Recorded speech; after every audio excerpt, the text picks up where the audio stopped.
All right, we're going to talk a little bit more about the Janus decision, and I'm going to throw in later the link to Jamarl's stream, Jamarl Thomas. Of course, I rarely agree with Jamarl Thomas on anything. I think he honestly believes in what he talks about, so nothing personal against him, but people are misconstruing the meaning behind the Janus versus AFSCME decision. And, to be honest with you, he actually flubbed the name earlier. So let me see here. It's just me being a mime. So the thing I want to talk about, and I've thought about this story in all sorts of ways, but I just think I'll talk about it straight. The Supreme Court has just put in a major blow to labor, essentially went to the farthest cellar and grabbed the largest knife, and it plunged into a labor that was already bleeding out on the side of the road. That's somewhat of a grim notion, but I think that's somewhat more representative in this kind of political economic space that labor unions exist in. The case was called Janus versus AFSCME,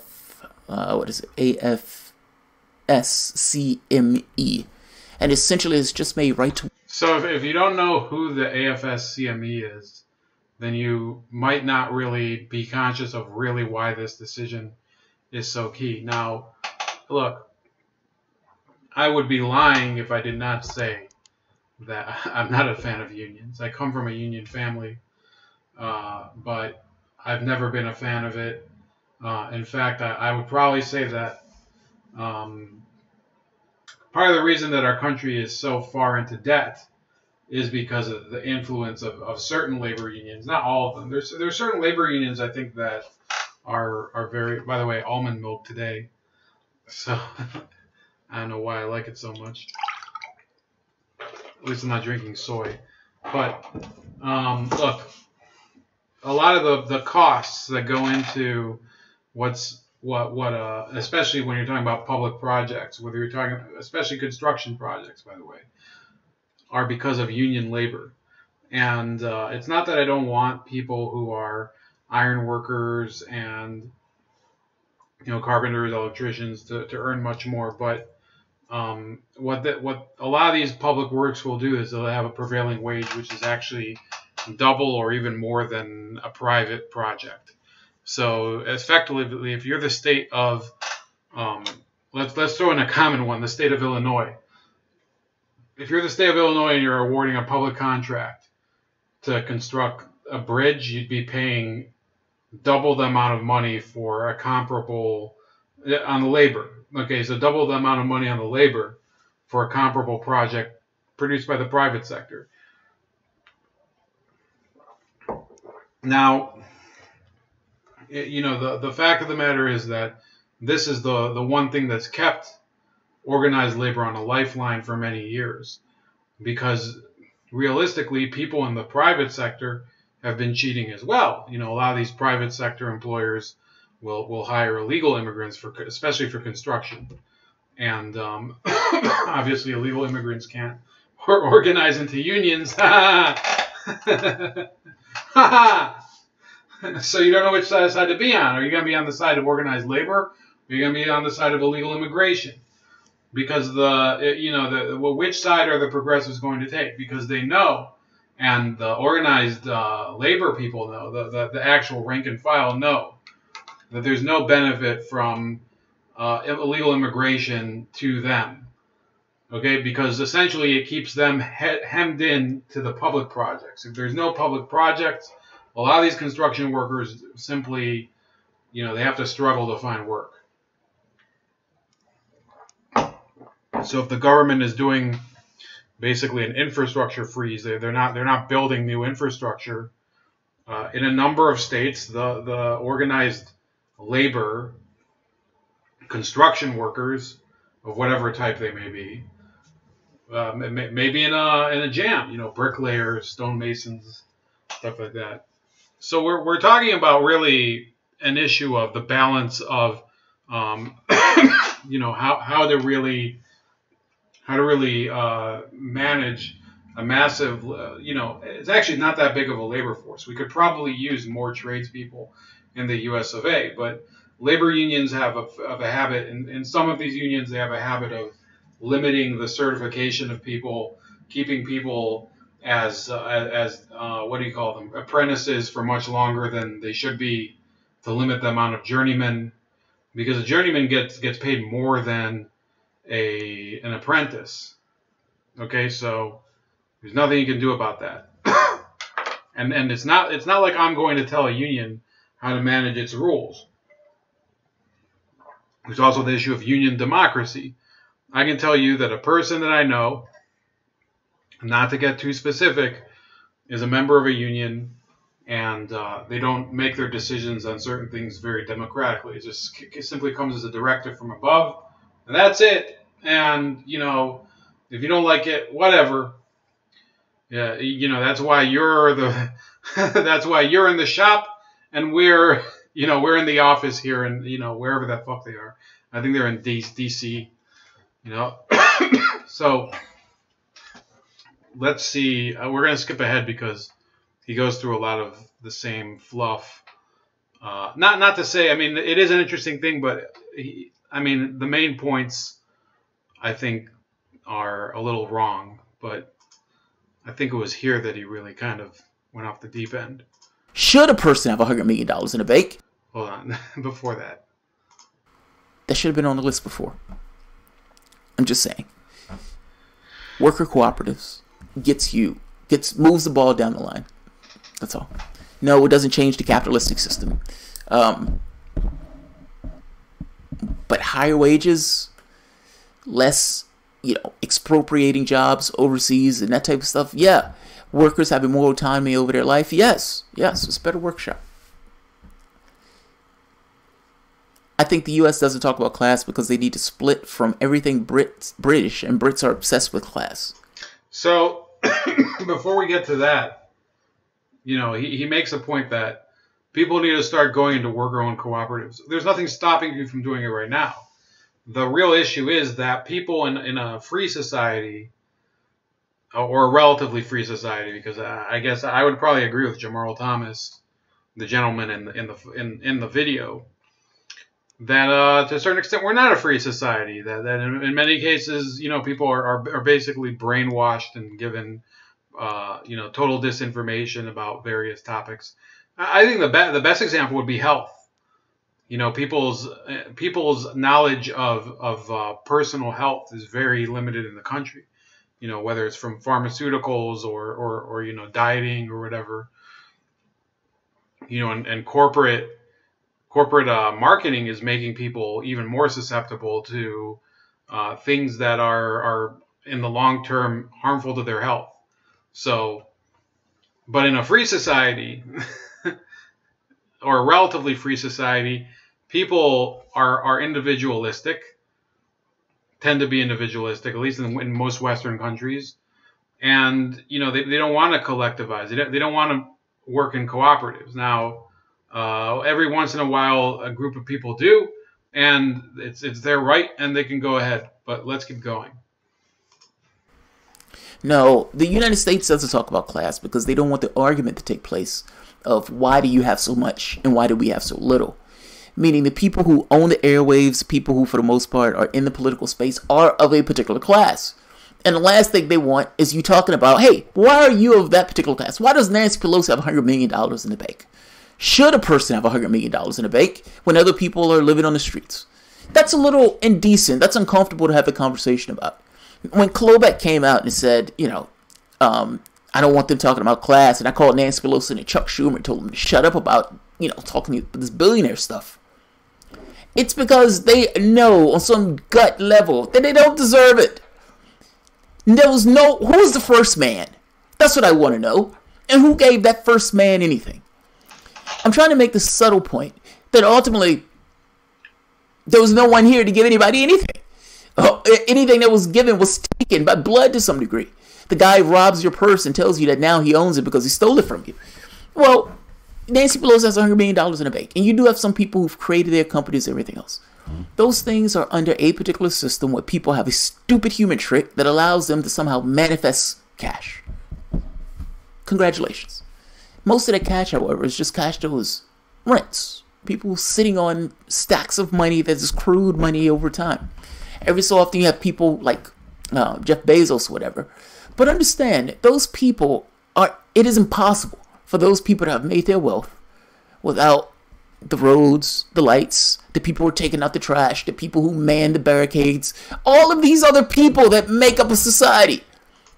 Yeah, this is kind of where he loses me completely. And, you know, throwing in the whole manning the barricades thing, what the hell does that even mean? And I want to tell you something.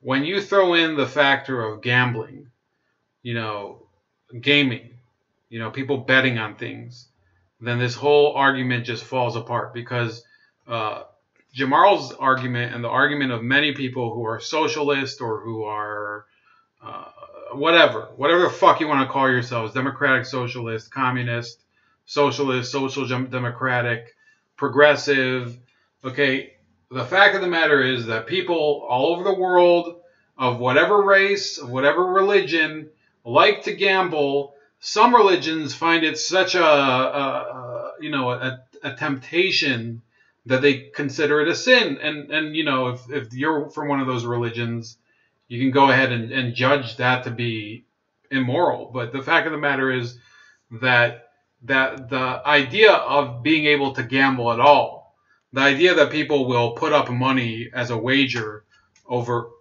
you know, let's say a sports bet or in a poker game, that blows up the entire argument, because Jamarl's argument is that the person who comes out on top is always the person who has cheated out the other person.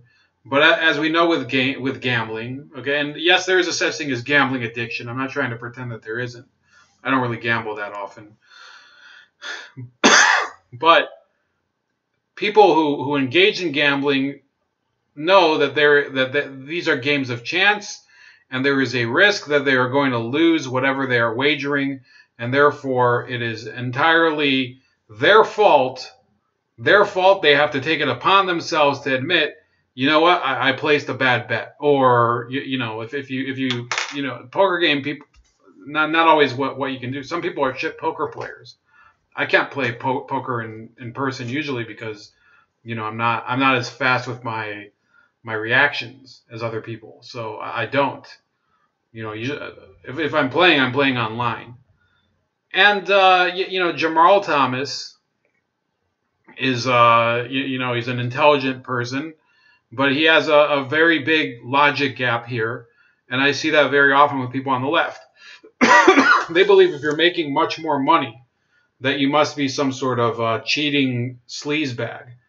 Now, there's a difference between a cheating sleazebag and a person who knows how to hustle. If you have speaking skills, rhetorical skills, if you're able to convince other people to go in on an investment or whatever, or con them out of their money, it's sometimes the issue is that you're smarter. Sometimes the issue is that the people that you're targeting are idiots, and therefore the fool's error is his to own.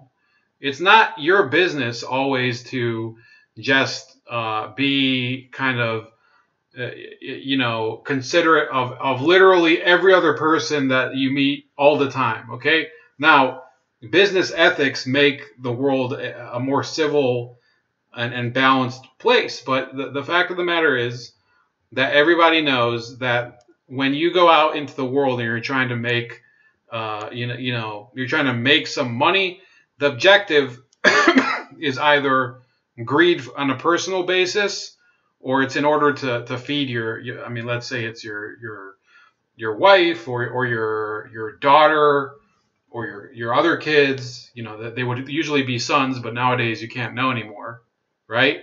But in any case, you're trying to look after your narrow interests.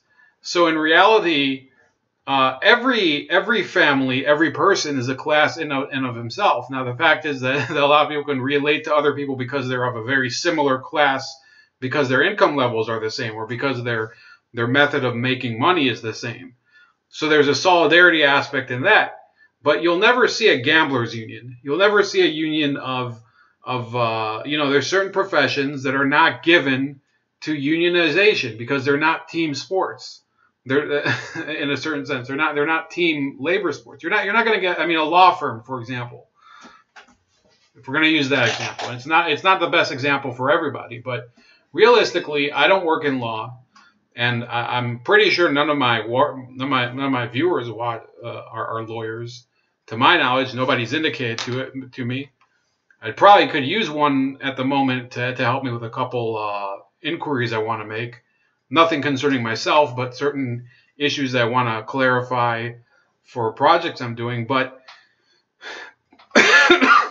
people working at a law firm are not given to sharing, reaping the benefits equally. They all want to be the top dog. They all want to make partner. And that's an aspect of the profession of law in the United States. And then you look at some of these other professions that are a little more, a factory worker. It's logical that factory workers would want to organize and create unions. I am not anti-union as a principle. I think if people want to negotiate and bargain collectively, that's part of their freedom to assemble. It's not for me. I may not necessarily think unions are effective all the time, but I think it's their right to peacefully assemble. I think some of the more intimidation tactics that they do are, that they step over the line. It's not peaceful assembly, because if you're occupying a factory, or if you're sabotaging the equipment, that sometimes happens with this. Then that's not peaceful assembly. You're actually creating you're executing an act of aggression against another person, another group of people. So, but that's Jamarl's philosophy. That's what he believes in. Their capacity to maintain and procure that wealth is impossible without all of those other people who make society work. I would say, in fact, the people who make society work are even more important, because the fact is that money is not real. I would make the case that there should be no billionaires if there is even one person that's homeless. Period. I stand by that. No, but there he's making a complete and total moral judgment, okay? And unfortunately, the world does not work according to a moral judgment. Now, he may say the majority of billionaires are evil people who got everything that they have is through ill-gotten gains. But if you look at the way the world works, there are billionaires that lose their entire fortune. There are people who, they lose a lot of money overnight. They may, and nobody cries out for their justice, and they shouldn't, because if you made financial decisions that ended up getting you into hot water, ever watch that show American Greed? You see white collar criminals that in a number of cases they get thrown into prison for very long sentences. There was I think his name was Roberto Fiorelli. I'm pretty sure that was his name. The guy who was married to Anne Hathaway. I saw the episode about him, and the guy completely lied and was talking about his connections to the Vatican, and he screwed a lot of people out of a lot of money.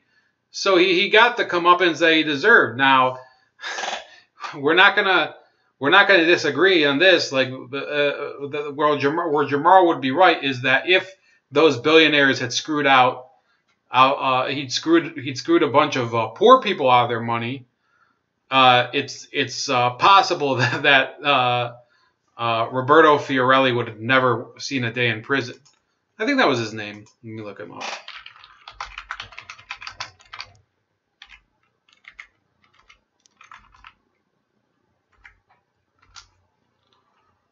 That was the wrong one.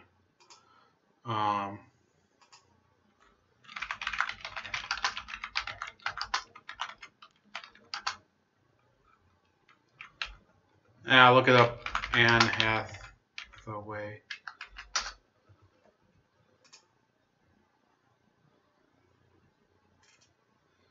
Let me see here. Raffaello Folieri. That was his name. Sorry to Roberto Fiorelli. So they call it the Vatican scandal. So he stole like $50 million investment from Bill Clinton and Ron Burkle, meant to buy Roman Catholic churches. And so this guy screwed Bill Clinton. So of course he's going to go to jail because it's immoral to screw Bill Clinton. It only works the other way, right? He's allowed to screw you. You can't screw him. So the fact of the matter is that there's a funny freeze frame of Jamarl. Maybe I'll snapshot this. I'll send it to him. I'm hoping he hasn't gotten annoyed by some of my comments, because in all honesty, I do respect at least him trying to like make sense out of the world according to his philosophy, which I totally disagree with. Would never move away from that, because I think that's utterly true. The cashless system is not necessarily real. The suffering that people encounter is. One thing is far more important than the other. So, okay. So what happens there? Therefore, let's say you have somebody who's extremely poor. However, they're healthy as a horse. As a healthy horse. Because I mean, let's be honest. Some of these horses, they end up going to the glue factory pretty early. But there are people who they live very long and they're poor. What are you to say? I mean, is there any justice if there's a poor person who's very healthy, there's a rich person with, let's say, Parkinson's disease, can hardly control his body or whatever? Then the wealth is largely irrelevant. What do these people often end up doing? Well, they engage in philanthropy. So this is a very judgmental way of looking at capital, because the fact of the matter is that if you look at what rich people do with their money, and how medical research gets done, it would be very difficult if we lived in a society where there aren't rich people who need a cure for a disease. Okay, the public will never clamor for a cure for Parkinson's disease, because there's a very small sector of the public, and don't try to paint this as me, bullshitting about it. There's a very small sector of the public that suffers from Parkinson's, another small sector that suffers from MS. Now, what these people will do, they'll do their philanthropy, and then sometimes there will be there will be these benefit walks or whatever. Their people do participate, but it's voluntary. People will give a little time or whatever, but it's such a simplification of the way the world works to say, these people are living the high life or whatever, while other people are suffering. Well, some of them are living the high life. If you look at some of these films where, the Wolf of Wall Street, of course, there's people who are rich and gluttonous. There are other people that, you're really looking at it in a collectivist way, because you're assuming that people of the same wealth class all behave the same. And then by the same token, you would probably be able to say that people of the same wealth class on the bottom are behaving the same. But the fact of the matter is that's not true. A person in Iran who is very poor does not engage in the same behavior as a poor person in Norway or in Czechoslovakia or in Ghana. It's a gross oversimplification. My point in this is this. It's not because of Brits. It's because they don't necessarily want to talk about why they have so much and everybody else has so little. That's in media and that's in politics. But I need a fourth home, Jamal. Why do you have to hate success? Like Klobeck, he was like, how did Klobeck said? He says, it's anti-aspirational. No, asshole. They're requirements. Do you understand that if it wasn't... What would your life be if you didn't have to pay for school? So it's very ironic. He the fourth home person, somebody actually makes it in the comments over here. But I need a fourth home, Jamarl. Well, I mean, who else can we... there's a certain third home...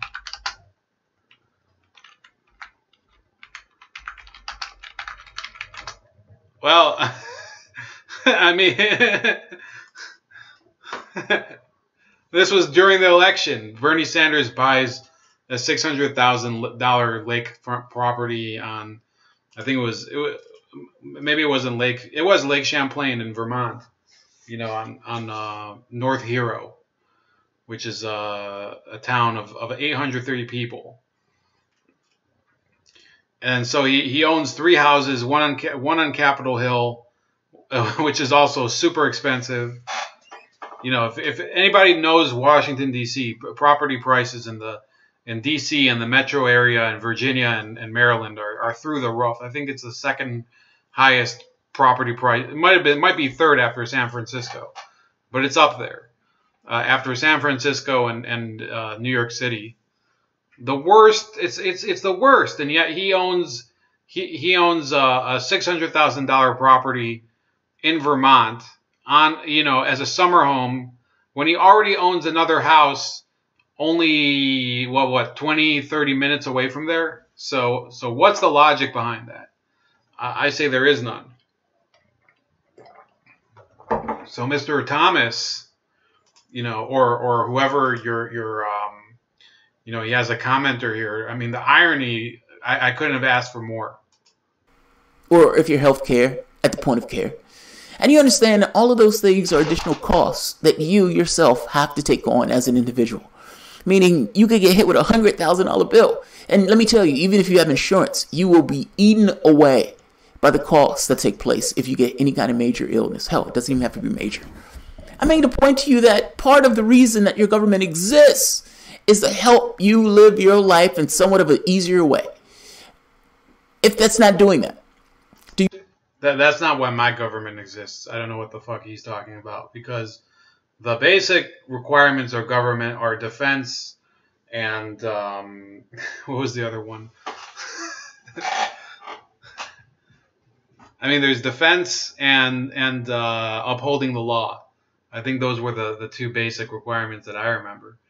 And some would say, I've heard people make the claim, healthcare and public health or whatever. Well, okay, so what do you mean? So is the government supposed to slap the Twizzler out of your hand when you're trying to eat it, you fat piece of shit?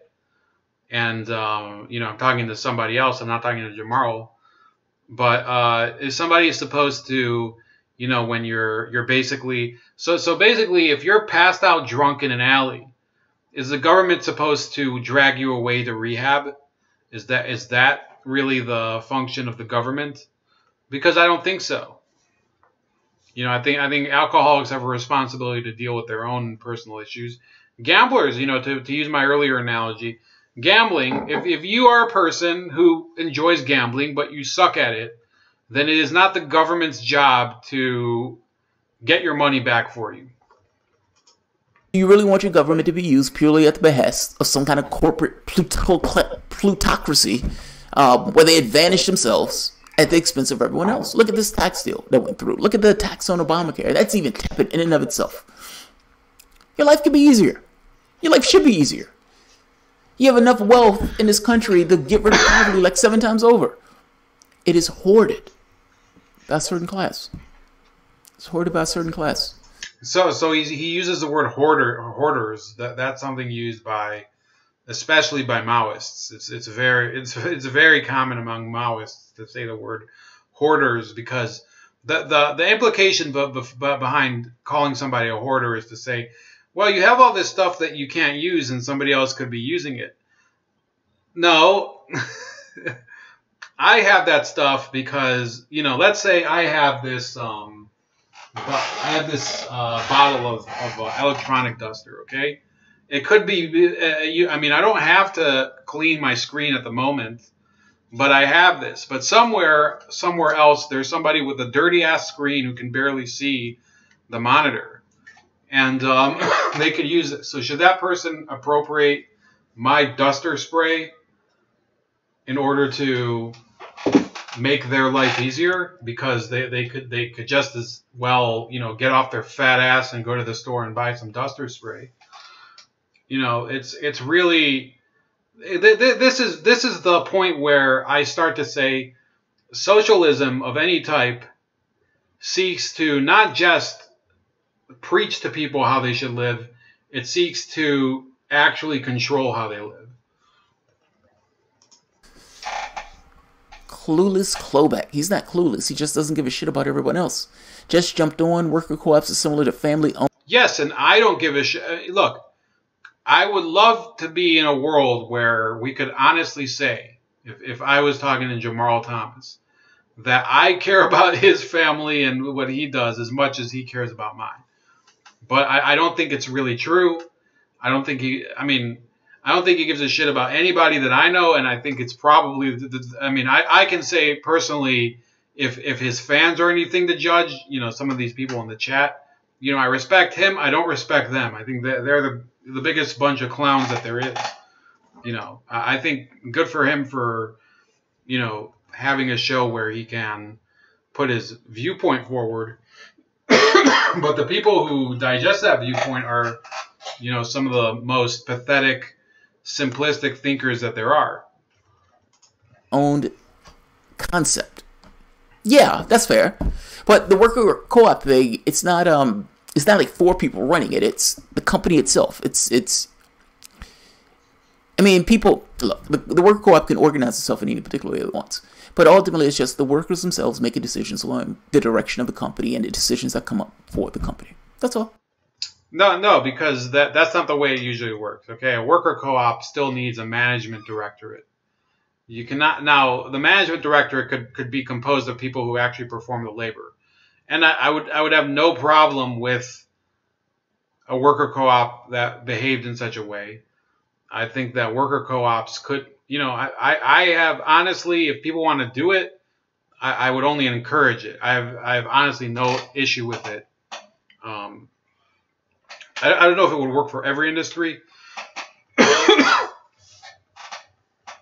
but you can't make every decision 100% democratic. You can't make every decision on every matter 100% democratic, where everybody has a vote on it.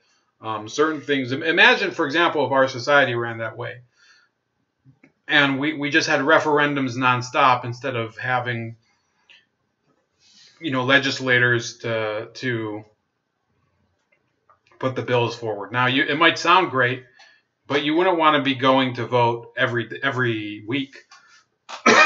Some people, it's hard enough to get people to vote every year or every 4 years. American public is so easy to manipulate. They get used and abused. And they think that that's normal. That's the weird part. The Democratic Party in this country is essentially a conservative party in any other country in Europe. Think about that. They call themselves the definitive left in this country, and yet they're conservatives anywhere else. Absolutely agree. I believe in Spain, everybody gets a one-time $5,000 gift from the government to start a business or worker co-op. Japan has farmer co-ops. It's doable. It is absolutely doable. I mean, the workers have to agree. Liam, it's probably going to come down to a vote. Or probably will come down to a vote. I would imagine it would be a democratic system, as opposed to the totalitarian systems of corporations that we have today. No, a corporation is not a totalitarian system. And I've worked for a large corporation. I've worked for small corporations as well. And the smaller a corporation is, yes, the person, the owner, because it usually wouldn't be publicly traded, they have all the say. But a totalitarian corporation would be one where, think about what that means. The actual definition of totalitarian means that the ruler has complete control of your life. And it's not very common in the private sector for this to happen. Obviously there's abusive bosses, and there's certain corporations that are so locked in certain parts of the country that there is no alternative employer. So I think depending on the situation, Jamal could be right. For example, if you go to rural areas and there's for example in West Virginia, where there's entire towns where everybody's employed by a mining company. Well, Jamal Thomas is right. It's almost in a totalitarian system, but they're not preventing you from leaving. You can leave that town, go somewhere else, and make money otherwise, not as a coal miner. It's not an easy thing. It's not an easy choice, but it is possible. So that's still, even in that extreme example, it's not totalitarianism.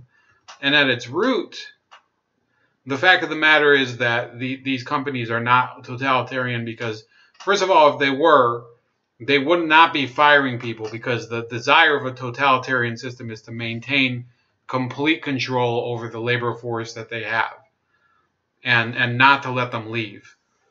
Okay, now, and then the ones that they don't want, they simply kill. They don't fire them. Corporations do fire people. So you can make an argument that yes, it's heartless and it's not considerate of people's lives and their needs, and that would be a fair argument, but it's not totalitarian at all. So, if they want to assault your unions, fine, go further. Stop looking at these things as individual incidents. These things are battles in a larger war. They are looking at one item after the next, one plank to take away in order to get more from you. You should start doing the same. There is a distinction in this country, and that distinction is class. The other stuff is less important. What is it? Liberty, fraternity. None of those things take place without an economic system to back it up. So I'm going to end it here. All right, guys. If you enjoyed the content, please feel free to share. All right, that's the same, it's the same crap every time. And, they try to make it seem like the world is at war with unions. They're trying to say that, the corporations are what broke the unions. Now, my point of view is this: the unions broke the unions, because there are other countries in the world where unions have functioned relatively well, and those countries especially are Japan and Germany, because in those countries the mindset is, to be fair, not individualistic. The unions believe that the best interests of the workers are to promote an industry that is successful. So, Volkswagen will have its own union of workers, and those workers are, they're conscious that their livelihood depends on Volkswagen succeeding. Okay, even though Volkswagen is a massive corporation and a conglomerate that reaches all over the globe, they know that they're part of the team of making Volkswagen succeed. And in the United States, that's never been learned by a lot of these labor unions. The UAW, I think, is one of the better ones, to be honest with you, the United Auto Workers. But a lot of these public sector unions, especially the teachers' unions, are not of the mindset that their industry needs to succeed in order for them to succeed. Do you understand what I'm saying? So Jamarl Thomas fundamentally misunderstands the issue of Janus versus AFSCME. Now, in that case, the AFSCME is the American Federation of State, County, and Municipal Employees. They often will create basically a a stranglehold on city and state governments, and force them to award salaries that are much higher than the value of the actual labor performed, or they'll force them to create positions for jobs that don't even need to be performed, administrative positions. A lot of the employees of that union are administrative workers. They're not road workers. Okay, the road workers, I believe, it's a totally different union. It's under the AFL-CIO. The AFSCME, I think, is also under the AFL-CIO, but let me see here. Probably find out, instead of me just speculating. Yeah, they're part of the AFL-CIO as well. And what the issue is here is that these unions are of a mind to increase the political power of their organization. And it has nothing to do with the collective bargaining rights of their workers. Now, don't get me wrong. Some of these workers should not even be working for the state government, because in some cases you'll have workers who have almost a no-show job, or their job is essentially redundant, and it's a job for one person that three people are doing, or whatever. And and then the issue of discipline becomes almost impossible, because the union will always sue for arbitration and then get the employee restored. That's especially true with teachers' unions. And Jamarl Thomas and the left will never acknowledge that one of the main problems with the education system, and especially the education system, and then you could look at a lot of the other state-run industries. Let's talk about housing, whatever. A lot of the issue is the unions, and especially in teaching, you would talk about tenure and whatever. And then this is not even getting into the issue of why Janus was filed. Now, his whole thing is that he says, well, this is because there is a certain right-wing worker who's griping, and he's saying, why do I have to contribute to this union even though I'm not a member? But then they collectively bargain on my behalf or whatever. So his point of view is this. These people are leeching off of the union by being represented by them in the collective bargaining, and then they don't want to pay their union dues. Now, understand this. Yes, I'll grant you that they're collectively bargaining on behalf of this worker who, Jamal earlier in the video, he calls him Bob. So Bob, and you didn't see that part, so you have to rewind. Otherwise, this stream would probably have been over an hour long. So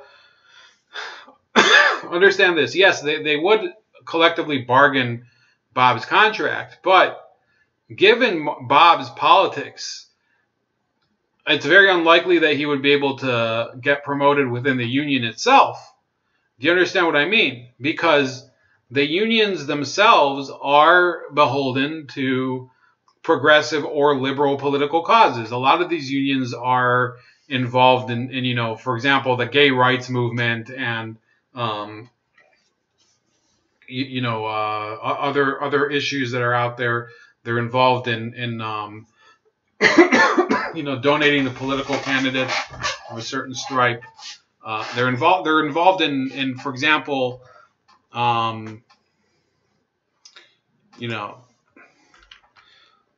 what's a good one? So you could put these two together.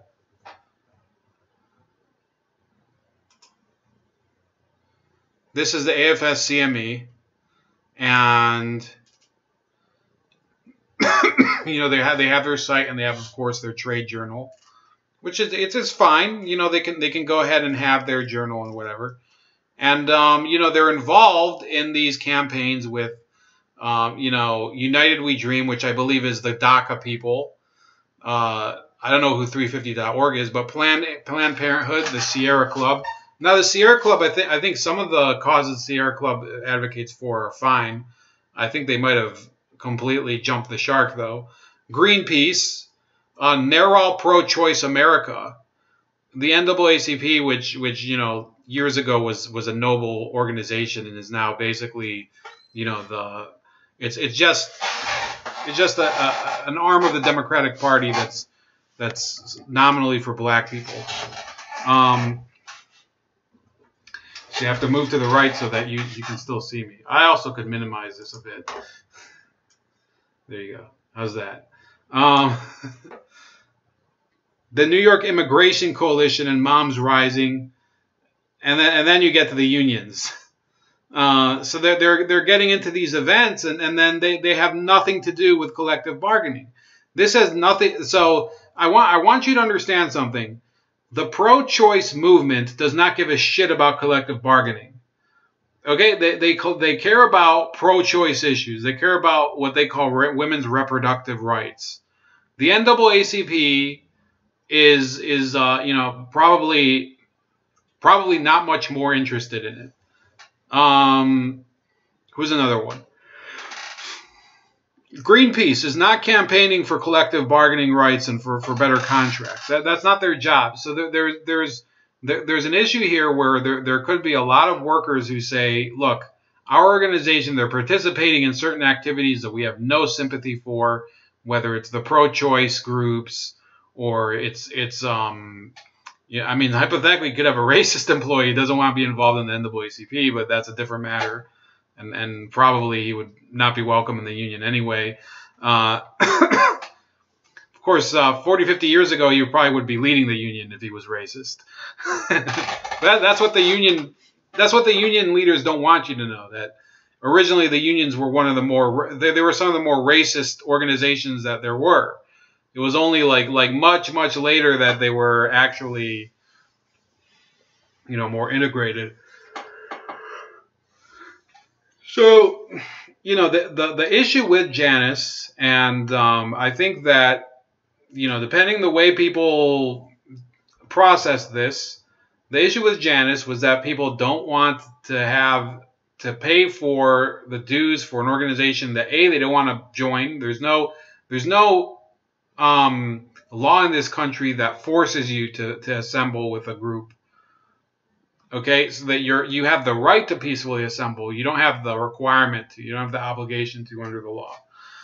And then there's the issue of there's no law that should require you to pay into an organization that you're not a member of any dues. Now, all this crap about they perform a service for you or whatever, fine.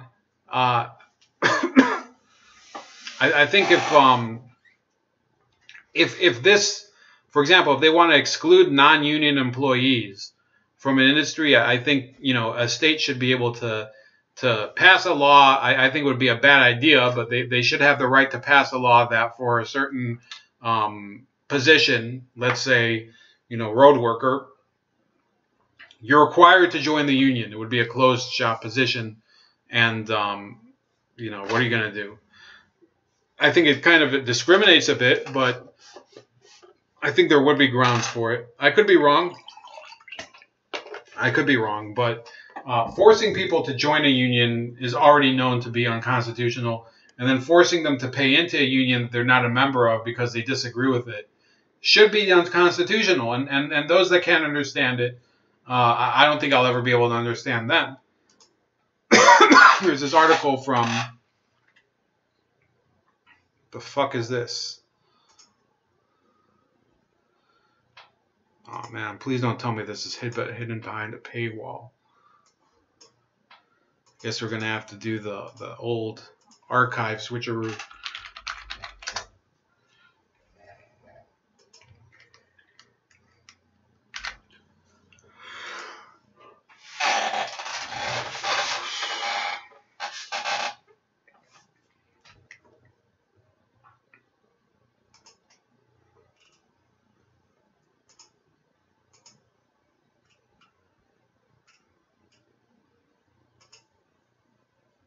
Sisters and brothers, at this challenging moment, with the future of working people hanging in the balance, we are standing up and making our voices heard.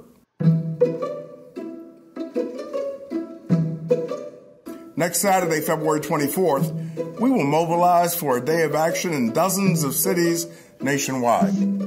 Tens of thousands are expected to join the call for an end to the rigged economy that stacks the deck against working people. In 1968, Dr. Martin Luther King Jr. traveled to Memphis to fight for dignity and respect for 1,300 striking sanitation workers. 50 years later, inspired... Yeah, that's their commercial.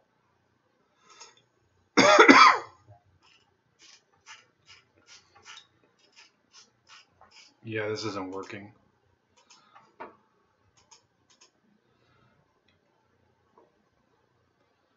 Guess I'm gonna have to. There was a good story that I wanted to read.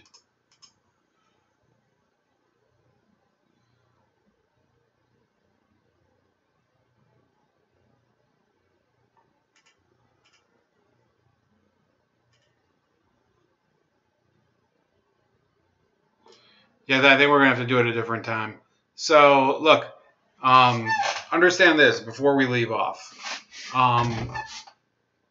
Labor unions, they should be allowed to assemble. They should be allowed to collectively bargain if employees want to organize. It's not always the smartest decision for certain industries, but we can't live in a country where they say, oh, you guys can't group together. That would be unfair. You'd be, being mean. That's also wrong. However, there's no such thing as a requirement because you're performing a service for somebody else that does not like you, that they have to pay you. Okay, if that was the case, then how about next time a homeless person comes and tries to squeegee your windshield, You know, you say, oh, here, $15. I mean, does that sound fair?